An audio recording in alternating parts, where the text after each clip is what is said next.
Mobile সমিতির আপনারা জানেন আমাদের বহুদিন যাবৎ প্রায় 2.5 মাস আমরা একটা চলমান আন্দোলনের মধ্যে আছি। এনইআইয়ের সংস্কার চেয়ে আমরা বহুদিন রাজপথে আমরা ছিলাম। শেষ পর্যন্ত আমরা আজকে জনাব তারেক রহমানের সাথে আলহামদুলিল্লাহ আজকে আমরা দেখা করার মতো একটা সুযোগ পেয়েছি। আল্লাহর কাছে আমি শুকরিয়া আদায় করছি। উনি আমাদেরকে ভিতরে যাওয়ার একটা সুযোগ করে দিয়েছেন, আমার সাথে দেখা করেছেন। মূল ব্যাপারটা হয়ে গেছে আলহামদুলিল্লাহ।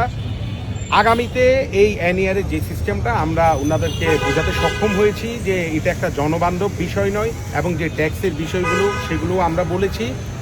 আলহামদুলিল্লাহ আগামীতে বিএনপি ক্ষমতাতে আসলেই এইসব বিষয়গুলো ওনারা পুনর্বিবেচনা করবেন, এবং এর মধ্যে দিয়ে আরও কিছু ইন্টারনাল অনেক কথাই হয়েছে। আলহামদুলিল্লাহ সব কিছু আমরা ডিসক্লোজ করছি না। আলহামদুলিল্লাহ আমরা হয়তো আমাদের এই আশ্বাসের উপর ভিত্তি করে আমাদের আন্দোলনের কিছু গতিবিধি চেঞ্জ হবে।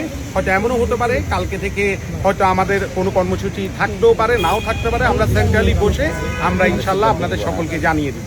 তবে আলহামদুলিল্লাহ আমাদেরকে আশ্বস্ত করেছে যে আমাদের এই ন্যায় আমাদের যে যুক্তিগুলো এবং যে দাবিগুলো ইনশাল্লাহ ওনারা এটা পুনর্বিবেচনা করবেন বলে আমাদেরকে আশ্বাস দিয়েছেন। ধন্যবাদ সবাই। ধন্যবাদ।